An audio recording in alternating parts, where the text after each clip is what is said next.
నమస్తే. ప్రజెంట్ మనం బీబీ నగర్లో ఉన్నాం. మొన్న రైల్వే ట్రాక్ పైన తల్లి, ఇద్దరు పిల్లలు చనిపోయినటువంటి వాళ్ళ ఇంటి దగ్గరే ఉన్నాం.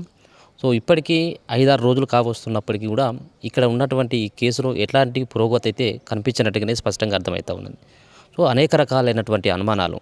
సో ఉన్నతమైనటువంటి కుటుంబం, లక్షల జీతం వచ్చేటువంటి వాళ్ళిద్దరు కూడా భార్యాభర్తలు ఇద్దరు.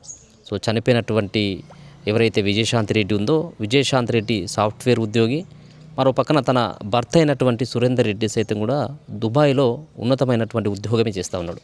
సో ఎలాంటి కష్టాలు లేవు. అయినప్పటికీ కూడా ఇద్దరు పిల్లల్ని, సో చేతికి అందొచ్చినటువంటి పిల్లలు 18-17 సంవత్సరాలు ఉన్నటువంటి ఇద్దరు పిల్లల్ని తీసుకుని వెళ్ళి చెర్లపల్లి రైల్వే స్టేషన్ దగ్గరికి వెళ్ళి లోపలికి రైలు పట్టాల నుంచి కొంచెం 200-300 మీటర్లు నడిచిపోయి ఎదురుగా వస్తున్నటువంటి గూడ్స్ ట్రైన్కి అడ్డుగా వెళ్ళి ముగ్గురు కూడా బలవన్మరణానికి పాల్పడ్డటువంటి సంఘటన. సో యావత్ తెలంగాణ రాష్ట్రమే కాదు, సో తెలుగు రాష్ట్రాల్లో కూడా సంచలనం రేపినటువంటి ఘటన. సో ఇప్పటి వరకు అసలు వాళ్ళు ఆత్మహత్య చేసుకోవడానికి కారణం ఏంటిది, ఎందుకు వాళ్ళు చావాలనుకుని చెప్పేసి అనుకున్నారు.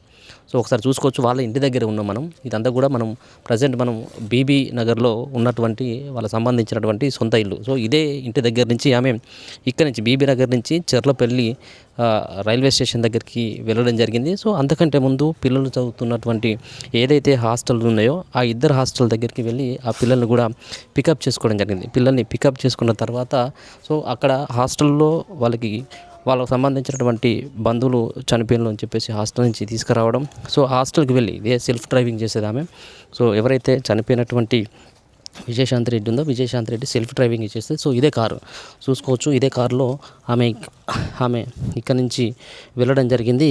31వ తారీఖు సుమారుగా సాయంత్రం 4 గంటల టైంలో కొడుకైనటువంటి విశాల్ రెడ్డి అలాగే చేతన రెడ్డి, సో ఇద్దరు కూడా చేతన రెడ్డి అండ్ విశాల్ రెడ్డి ఇద్దరిని కూడా పికప్ చేసుకోవడం జరిగింది హాస్టల్ నుంచి.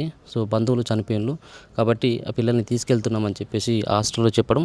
సో దాని తర్వాత ఇదే కారులో ఇద్దరిని కూడా తీసుకొని మొత్తం ముగ్గురు చెర్లపల్లి రైల్వే స్టేషన్ కూడా సుమారుగా 11:29 రైల్వే స్టేషన్ కూడా వాళ్ళు చేరుకోవడం జరిగింది. దాని తర్వాత 11:35 కార్ పార్కింగ్ చేసి అక్కడి నుంచి నేరుగా 11:38 ఆ చెర్లపల్లి రైల్వే స్టేషన్కి ఎంటర్ కావడం జరిగింది. దాని తర్వాత 11:39 ఆమె వాటర్ బాటిల్ దగ్గర ఉన్నటువంటి అక్కడ షాప్లో వాటర్ బాటిల్ తీసుకోవడం. దాని తర్వాత నేరుగా చెర్లపల్లి రైల్వే స్టేషన్ దగ్గరికి వచ్చి ఆమె లోపటి నుంచి రైల్వే ట్రాక్ పైకి నడుచుకుంటూ వెళ్ళేటువంటి సీసీ కెమెరాలు కూడా కనబడుతూ ఉన్నాయి. ఇదే వాళ్ళ సంబంధించినటువంటి ఇల్లు అంతా కూడా, ఇదే వాళ్ళ ఇల్లు.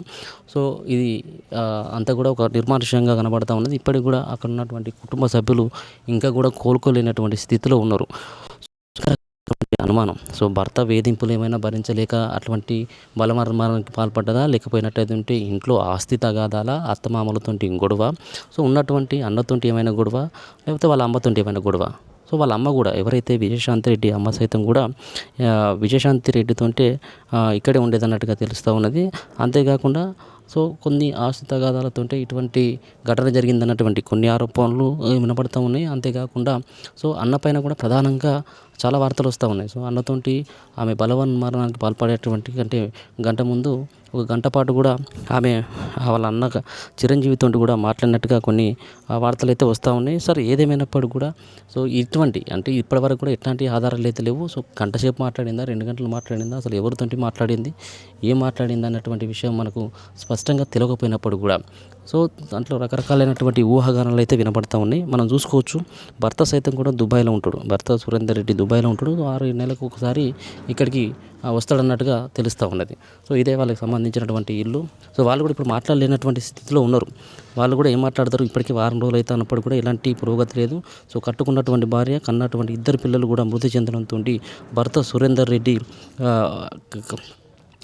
ఆయనే విపరీతంగా ఆయన బాధపడుతూ ఏడుస్తూ ఉన్నాడు. పిల్లల్ని తలుచుకొని ఒకటే బాధపడుతున్నటువంటి పరిస్థితి అయితే కనపడుతూ ఉన్నది. వాళ్ళకున్నటువంటి అత్తమామలు సైతం కూడా నా కోడలు బంగారం ఇటువంటి పరిస్థితి వస్తుందని చెప్పేసి కూడా ఎప్పుడు కూడా ఊహించలేదు. ఇటువంటి పగోడికి కూడా ఇటువంటి కష్టం రావద్దు అని చెప్పేసి కూడా ఆమె కూడా కన్నీరు మున్నీరు అవుతున్నటువంటి పరిస్థితి అయితే స్పష్టంగా కనపడుతూ ఉన్నది. సో చూసుకోవచ్చు ఇక్కడ వాళ్ళ ఇల్లు కావచ్చు, ఆమె వెళ్ళినటువంటి ఆ కారు నెంబర్ కూడా స్పష్టంగా కనబడుతూ ఉంటుంది. ఏదైతే 11 గంటల 30 నిమిషాలకి కార్ పార్కింగ్ ఏదైతే చెర్లపల్లి రైల్వే స్టేషన్ ముంగట కార్ పార్కింగ్ చేసిందో ఇదే కారు. సో నెంబర్ కూడా చూసుకోవచ్చు, TS08 JC 5224 అన్నటువంటి నెంబర్ కూడా ఈ కారే.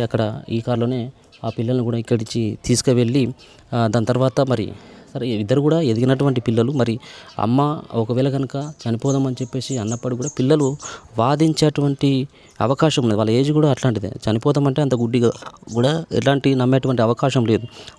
అటువంటిది తల్లి చెప్పినటువంటి మాటని, అది కూడా చనిపోతామని చెప్పేసి అన్నటువంటి మాటకు వీళ్ళు ఎందుకు వాళ్ళు వారించలేదు. ఇంకా మిగతా వాళ్ళకి సంబంధించినటువంటి బంధువులకు లేకపోతే ఉంటే అక్కడ ఉన్నటువంటి రైల్వే స్టేషన్లో ఉన్నటువంటి వాళ్ళకైనా కానీ ఎందుకు చెప్పలేదు? ఏది మరి ఉన్నటువంటి బలమైనటువంటి కారణం ఏమైనా ఉంటుందా, లేకపోయినట్టుంటే ఇంట్లో ఉన్నటువంటి ఫ్యామిలీ ప్రాబ్లమ్సా ఏందనేది కూడా తెలియలేదు. భర్త మరి 6 నెలలకు ఒక్కసారి దుబాయ్ నుంచి వస్తాడన్నట్టుగా తెలుస్తూ ఉన్నది. సో మరి భర్త దూరంగా ఉండడంతో ఏమైనా మానసికంగా ఆమె ఇబ్బంది పడేటువంటి సిచ్యువేషన్ ఏమైనా ఎదురైందా? మరి ఇంకా దాదాపు 20 నుంచి 22 సంవత్సరాలు అవుతుంది పెళ్ళి అయిపోయి విజయశాంతి రెడ్డికి అండ్ భర్త సురేందర్ రెడ్డికి. మరి 20 సంవత్సరాల కానించి లేనటువంటి ఒంటరితనం మరి ఇప్పుడే ఆమెకు ఎందుకు గుర్తొచ్చింది? ఇంకా ఏమైనా బలమైనటువంటి కారణాలు ఉన్నాయి? ఆమె ఇప్పటికే 14 మందికి టీమ్ లీడర్, సాఫ్ట్వేర్ ఉద్యోగం పని చేసుకుంటూనే అక్కడ ఉన్నటువంటి తోటి ఉద్యోగులు 14 మంది ఎవరైతే ఉన్నారో 14 మందికి సైతం కూడా ఆమె టీమ్ లీడర్ అన్నట్టుగా చెప్తూ ఉంటారు. సో మరి ఆమె టీం లీడర్ అంత కొంత ఆత్మస్థైర్యం ఉన్నటువంటి వ్యక్తి. ఆమె బలంగా ఆమె మహిళ అయినప్పుడు కూడా పురుషునితో పాటు విభేదించేటువంటి వ్యక్తిత్వం ఉన్నటువంటి ఆమెగానే ప్రజెంట్ అయితే చెప్తూ ఉంటారు. సరే ఏం జరిగిందనేది ఏదైతే తెలియదు కానీ మొత్తానికైతే మాత్రం ఆమె చనిపోయి ఇప్పటికీ 6 రోజులు గడుస్తున్నప్పుడు కూడా ఇక్కడ కూడా ఎలాంటి పురోగతి కనిపించలేదు. మొత్తానికి ఆమె చివరిసారిగా ఎవరితో మాట్లాడింది వాళ్ళ ల్యాప్టాప్లో ఇంకేమైనా ఆధారాలు లభిస్తాయా? సో మరి ఇంకా ఎవరిని కూడా బదనం చేసేటువంటి ప్రయత్నం అయితే ఆమె చేయలేదు. చివరికి ఆమె లెటర్లో ఆమె సూసైడ్ సంబంధించినటువంటి లెటర్ను సైతం కూడా రైల్వే పోలీసులు స్వాధీనం చేసుకోవడం జరిగింది. ముఖ్యంగా చెప్పినటువంటి అంశం దాంట్లో మిస్ యూ అమ్మ అని చెప్పేసి నా చావుకు ఎవరు కూడా కారణంగా అది ఉన్నటువంటి 2 అంశాలను మాత్రమే ఆమె పొందుపరచడం జరిగింది. కానీ మరి ఒకవేళ కనుక ఏమైనా ఆమె బలవన్ మరణానికి పాల్పడేటువంటి ఆ టైంలోనైనా సరే వాళ్ళకి ఎవరు మరి తన చావుకు కారణం అనేది కనీసం చెప్పేటువంటి ప్రయత్నమైనా చేసేది. కానీ ఎటువంటి ప్రయత్నం కూడా చేయలేదు. ఎవరి పేర్లు కూడా మెన్షన్ చేయలేదు. సో కుటుంబ సభ్యుల పేర్లు మెన్షన్ చేయలేదు. అంతేకాకుండా తోటి ఉద్యోగుల పేర్లు మెన్షన్ చేయలేదు. ఇంటి చుట్టుపక్కల వాళ్ళకి సంబంధించిన వాళ్ళ పేర్లు కూడా వాళ్ళు కూడా మెన్షన్ చేయలేదు. సరే మరి అయినప్పటికీ ఇంత పెద్ద కారణం సరే ఒకవేళ కనుక చనిపోయినప్పుడు కూడా ఒకటి చనిపోయినా కానీ దానికి వేరే రకాలైనటువంటి కారణాలు వెతుకోవచ్చు. కానీ కుటుంబమే. సో భర్త దూరంగా ఉన్నాడు కాబట్టి పిల్లలు హాస్టల్లో ఉంటారు. మరి పిల్లల్ని తీసుకొని వెళ్ళి ఆత్మహత్య చేసుకోవడానికి బలమైనటువంటి కారణం ఏముంటుందో తెలియనటువంటి పరిస్థితి. ఎందుకంటే ఉన్నతమైనటువంటి కుటుంబమే. వాళ్ళకి ఎక్కడ కూడా ఆర్థికపరమైనటువంటి ఇబ్బందులు లేవు. మరో పక్కన ఎటువంటి అదేం లేదు. ఆస్తులు ఉన్నాయి, లక్షల రూపాయల జీతం ఉన్నది. మరో పక్కన భర్త కూడా సంపాదిస్తున్నాడు, ఈమె కూడా లక్షల రూపాయల జీతం వచ్చేటువంటి సాఫ్ట్వేర్ ఉద్యోగం చేస్తూ ఉన్నది. పిల్లలు కూడా మంచి ఎడ్యుకేషన్ అందిస్తూ ఉన్నారు. ప్రైవేటు హాస్టల్స్లో వాళ్ళని చదివిస్తున్నారు. సో ఎప్పుడు కూడా వాళ్ళ కుటుంబ సభ్యులు వాళ్ళిద్దరు కూడా భార్యాభర్తలు సైతం కూడా ప్రతిసారి కూడా పిల్లల భవిష్యత్తు కోసం కళ్ళు కనేటువంటి పరిస్థితి ఉంటుంది. పిల్లల భవిష్యత్తు ఏ విధంగా ఉండాలో, వాళ్ళని ఎట్లాంటి స్థితిలో చూడాలన్నటువంటిది వాళ్ళు తరచుగా మాట్లాడుతున్నట్టుగానే తెలుస్తూ ఉన్నది. వాళ్ళ భర్త అయినటువంటి ఎవరైతే సురేందర్ రెడ్డికి సైతం కూడా ఆమె కూడా 29వ తారీఖు తన బర్త్డే, ఆ బర్త్డే రోజు కూడా విషెస్ చెప్పింది. జనవరి 30వ తేదీన కూడా మాట్లాడింది అన్నట్టుగా తెలుస్తూ ఉన్నది. అదే రోజు 31వ తారీఖున ఉదయమే 31వ తారీఖు 12 గంటల నుంచి 12:30 నుంచి 1 గంటల ఆ టైంలో మాత్రం బలవరణ మరణానికి పాల్పడేటువంటి ముందు మరి భర్తతో ఏమైనా మాట్లాడిందా, ఇంకెవరికైనా సమాచారం ఇచ్చిందా అన్నటువంటి కోణంలో పోలీసులు అయితే ఆరాధిస్తూ ఉన్నారు. ఒక పక్కన సిసిఎస్ పోలీసులతో పాటు మిగతా ఉన్నటువంటి టెక్నికల్ ఎవిడెన్స్ను సమకూర్చేటువంటి పనిలో మరి పోలీసులు అయితే ఉన్నట్టుగానైతే తెలుస్తూ ఉన్నది. సరే ఇప్పుడైతే పబ్లిక్ నుంచి వచ్చేటువంటి ప్రధానంగా మాట్లాడుతున్నది ఏంటిదంటే సరే ఒకవేళ తనకేమైనా ఇబ్బందులు మానసికంగా ఆమె ఇబ్బంది పడేటువంటి అవకాశం ఏమన్నా ఉంది అన్నప్పుడు ఆమె ఒకటి ఆత్మహత్య చేసుకోవాలా.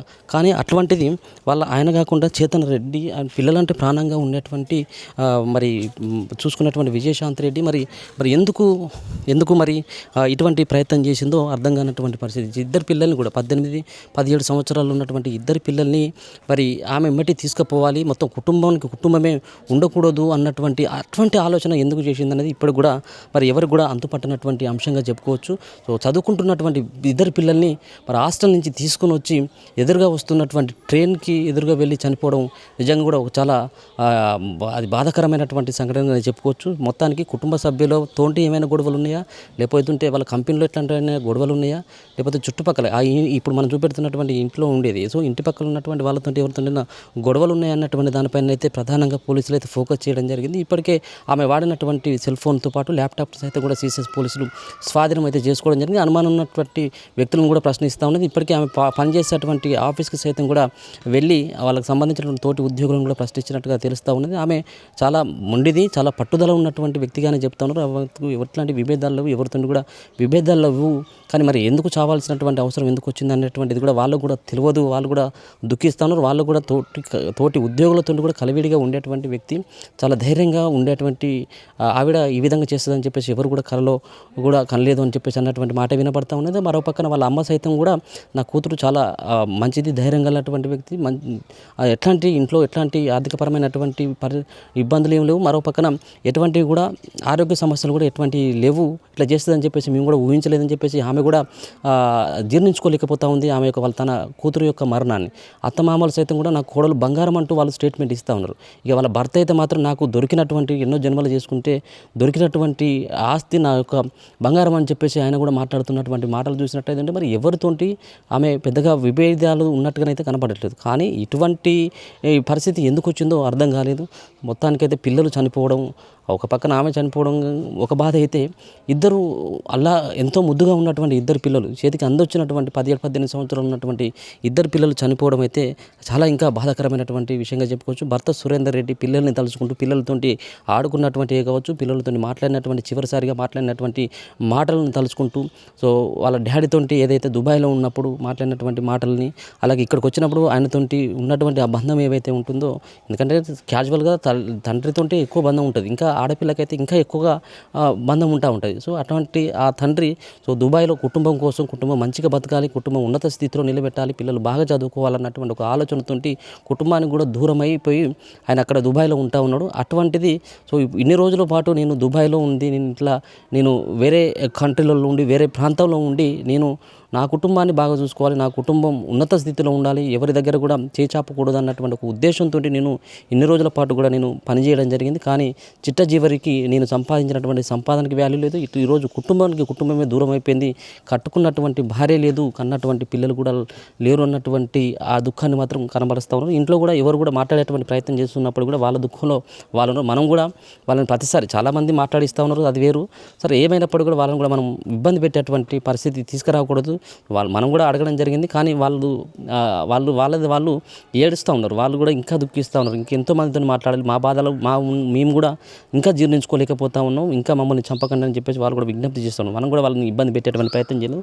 సో కానీ ఇక్కడ కనబడుతూ ఉన్నటువంటి కారు, నేను సీసీ కెమెరాలో కనపడుతున్న సీసీ కెమెరాల ఫుటేజ్లో ఏదైతే చెర్లపల్లి రైల్వే స్టేషన్ దగ్గర ఉన్నటువంటి ఫుటేజ్లో కనపడుతున్నటువంటి 5224 అన్నటువంటి షిఫ్ట్ కార్ ఏదైతే ఉందో, ఈ షిఫ్ట్ కారే ఇక్కడ ఇంటి ముందు ఉండడం. సో అందుకని చెప్పేసి ఇదే కారులోనే ఆమె పిల్లలతో పాటు ఈ కారులోనే తీసుకువెళ్ళి చెర్లపల్లి రైల్వే స్టేషన్ దగ్గర కార్ పార్కింగ్ చేసి అక్కడి నుంచి అక్కడికైతే లోపలికి వెళ్ళి ఆ కార్ కీస్ సైతం కూడా వాళ్ళ కొడుకు అయినటువంటి ఎవరైతే వాళ్ళ కొడుకుకి కార్ కీస్ కూడా ఇవ్వడం జరిగింది. ఎందుకంటే పాకెట్ తనకు ఉండదు కాబట్టి పాకెట్ తన కుమారుడి పాయింట్లో వేసుకుంటాడు అన్నటువంటి ఉద్దేశంతో ఆ పాకెట్లో వేసుకోమని చెప్పేసి ఆ కారు కీసు ఆ బాబుకి అప్పగిస్తున్నటువంటి విజువల్స్ కూడా మనకు కనపడడం జరిగింది. సో మొత్తానికైతే మాత్రం ఈరోజు ఆ కుటుంబమే మొత్తం ఆగమైపోయింది. ఇప్పుడు బ్రతికున్నప్పటికీ కూడా సురేందర్ రెడ్డి ఒక సచ్చినటువంటి శివంగా బతకాలా అన్నటువంటి ఉద్దేశమే ఆయన ఏడుస్తూ ఉన్నారు. బంధువులతో కూడా ఆయన మొరపెట్టుకుంటా ఉన్నాడు, నేను ఎవరి కోసం బతకాలి, ఎందుకోసం బతకాలి, ఎందుకు నేను ఈ సంపాదన ఇన్ని రోజుల పాటు ఫ్యామిలీకి దూరం అయిపోయి నేను దీనికోసం అని చెప్పేసి దుఃఖిస్తున్నటువంటి పరిస్థితి అయితే